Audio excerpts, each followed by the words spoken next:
Salam Rahayu, salam sejahtera, salam budaya. Assalamualaikum. Halo dulur, mudah-mudahan sehat selalu nggih, lancar selalu rezekinya dan selalu dalam perlindungan Tuhan Yang Maha Esa. Amin.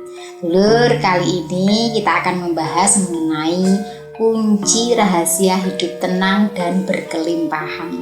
Monggo disimak dulur, barangkali ini menjadikan motivasi bagi diri panjenengan semua.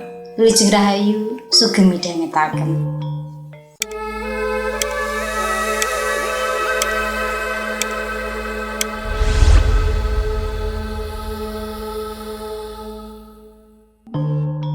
Dalam hidup, apa sih dulur yang kita cari? Pastinya ketenangan nggih, dan juga berkelimpahan. Tujuan utama menjalani hidup kan untuk mencari ketenangan. Siapa sih yang suka hidupnya selalu banyak masalah? Akan tetapi yang namanya hidup tidak mungkin terlepas dari masalah. Nah, untuk itu dulur, bagi panjenengan yang mungkin saat ini merasakan kegelisahan, kegalauan dalam hidup, apa penyebabnya sehingga hidup selalu penuh dengan masalah? Coba kita koreksi dari diri kita dulu. Berikut ini adalah kunci ketenangan dalam hidup dan berkelimpahan dalam rezeki. Yang pertama adalah miturut sesepuh Jawa nggih dulur. Yang pertama, macak kuping budheg mata picek. Pangapunten, mungkin bahasanya ini kasar, tetapi kebanyakan orang akan lebih gampang mengingat ini karena ini adalah kata-kata familiar di Jawa nih. Maksudnya adalah tidak perlu mendengar sesuatu yang tidak perlu didengar, dan juga tidak perlu melihat sesuatu yang tidak perlu dilihat. Kenapa? Karena awal dari suatu permasalahan dan prasangka itu adalah dimulai dari pendengaran dan penglihatan. Apa yang kita lihat, apa yang kita dengar itu mempengaruhi prasangka hati dulu.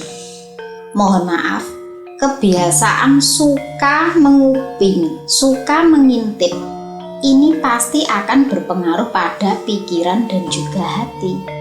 Kalau hanya sekali dua kali biasanya sudah seperti angin lalu. Oh, cuma hanya sekedar pengen tahu. Tapi kalau sudah menjadi kebiasaan, ini akan membentuk pribadi dan karakter panjenengan. Kemudian bagaimana kalau kita bukan tipe orang yang suka mengintip dan suka menguping, akan tetapi dijadikan sebagai bahan perbincangan ya. Kita mendengar hal itu, nama kita dijadikan bahan perbincangan, kemudian gerak-gerik kita menjadi sorotan. Itu bagaimana?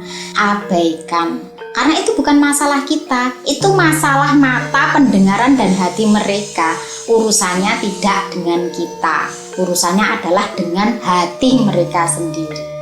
Maka dari itu, macak kuping budheg mata picek gunanya adalah kalau kita tidak mau mendengarkan atau melihat sesuatu yang tidak perlu dilihat dan didengar, tetapi kok kita yang dijadikan bahan perbincangan, maka abaikan. Kembali lagi ke macak kuping budheg mata picek, jar kiwai. Pada dasarnya setiap orang itu terlahir dengan hati yang bersih. Tetapi karena itu tadi, nggih, dari pendengaran dan penglihatan itu yang menciptakan hati menjadi berprasangka. Nah, untuk itu perlunya ilmu tadi, nggih, macak kuping budheg mata picek. Akan tetapi, nggih dulur, jangan sampai kita demikian pada orang yang sedang kesusahan, nggih. Itu beda lagi. Yang kedua adalah mingkem nyudo nyangkem. Maksudnya adalah tidak perlu berbicara sesuatu yang tidak perlu dibicarakan. Contohnya gosip, gibah, rasan-rasan. Memang pada awalnya basa-basi itu untuk mencairkan suasana gitu loh. Monggo, dari mana mbak? Nah, itu biasa hidup dalam bertetangga. Ya sebatas segitu saja, nggak terlalu yang panjang lebar. Tapi kalau sudah berbicara mengenai si A, B, dan C, itu akan kemana-mana. Nah, sebaiknya untuk menghindari pembicaraan yang tidak perlu, maka secukupnya saja. Biasanya hal ini terjadi pada ketika mengadakan suatu perkumpulan atau pertemuan, di mana di situ kalau sudah kumpul, kadang-kadang itu kemana-mana pembahasannya setelah acara.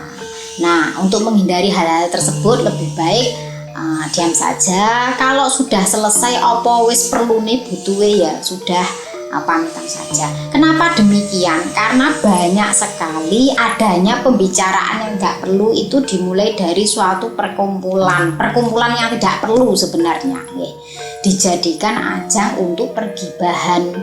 Nah, akhirnya apa? Akhirnya ngeklan gitu ya, kelompokan berteman dengan yang sesuai, yang kayak gitu tidak enak tuh. Maka dari itu, jika suatu perkumpulan itu tidak membuat kita lebih baik, membuat kita berempati, membuat kita lebih kompak dan rukun, alangkah baiknya seperlunya saja. Nggak perlu teman-teman, karena itu tadi rawannya berbicara sesuatu yang tidak perlu, malah tidak terjalinnya silaturahmi, malah terjadi perpecahan. Yang ketiga, ojo kepo, kepingin weruh. Artinya jangan mencari sesuatu yang tidak perlu kita tahu.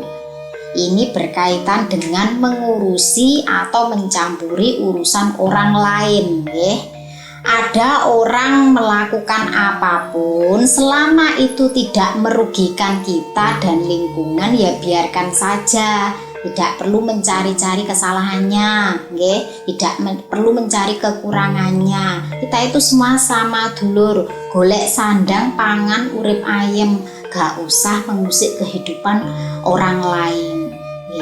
Kuncine urip tenang kuwi lek kita tidak bermasalah dengan siapapun. Meskipun tidak mungkin kita menghindari masalah, itu tidak mungkin. Setidaknya bisa meminimalisir dengan tidak mengurusi apa yang bukan menjadi urusan kita.